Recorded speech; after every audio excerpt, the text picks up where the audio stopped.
என் உயிரிலும் மேலான என் பிஎம்டி போராளிகள் அனைவருக்கும் வணக்கம். 2026 சட்டமன்ற தேர்தலுக்கு உண்டான ஆலோசனை கூட்டத்தை மிக சிறப்பாக ஏற்பாடு செய்த திருநெல்வேலி மாவட்ட மாநில பொறுப்பாளர்கள் எல்லாத்துக்கும் வாழ்த்துக்களை தெரிவித்து, அதாவது தமிழ்நாடு முழுவதும் எங்க பிரச்சனைனாலும் சரி போனு நம்ம தலைவர் எசகி ராஜா தேவருக்கு தான் வருது.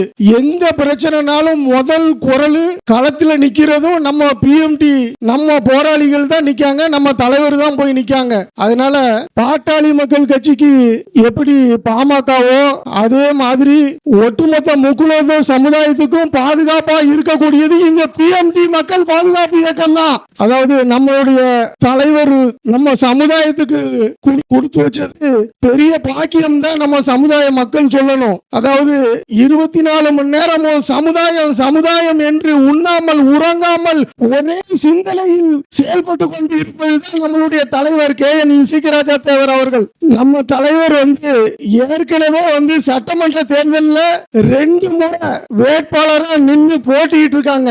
ஆனா நம்ம மக்கள் என்ன அப்படின்னா, நம்ம தலைவரை சட்டமன்றத்துக்கு அதிகாரத்தை கொடுத்து அனுப்பாதது நம்ம ஒட்டுமொத்த முக்குலத்தோர் சமுதாயத்தின் சாபம். அன்றே நம்மளுடைய தலைவரை சட்டமன்றத்துக்கு அனுப்பி இருந்தால் இன்று நம்மளுடைய கோரிக்கைகள் கண்டிப்பாக நிறைவேறி இருக்கும். அதாவது ஒற்றை டிஎன்டி சான்றிதழை கண்டிப்பாக வாங்கி தந்திருப்பாரு.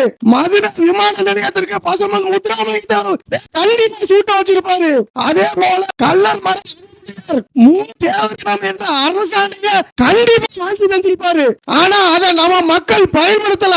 இன்னும் வரக்கூடிய 2026 ஒட்டுமொத்த முக்குலத்தோர் சமுதாயமும் நம்ம சமுதாயத்துக்கு அங்கீகாரத்தை கொடுக்கணும். அதுக்கு காரணம் நம்ம தலைவருக்கு எந்த கட்சியா இருந்தாலும் சரி நமக்கு அதிகாரத்தை கொடுக்கணும். பல கட்சிகள்ல பணம் தான் அப்படின்னு சொல்லி கூப்பிடுறாங்க. ஆனா அவங்களுடைய கோடி பணம் நமக்கு மயிலுக்கு சமம். நமக்கு தேவை அதிகாரம். எம்எல்ஏ சீட் வாங்கி வெற்றி பெற்று சட்டமன்றத்துக்கு நம்ம தலைவர் கண்டிப்பா போனா மட்டும்தான் அதை எல்லாம் புரிஞ்சுக்கிடுங்க. மக்களும் புரிஞ்சுக்கிடுங்க. கண்டிப்பான முறையில் வரக்கூடிய 2020 சட்டமன்றத்தில் நம்ம தலைவர் அதிகாரத்தை பெற்று சட்டமன்றத்துக்கு போனா மட்டும்தான் நம்ம சமூகத்தை பாதுகாக்க முடியும். அதை புரிஞ்சு செயல்படுங்க. நன்றி, வணக்கம்.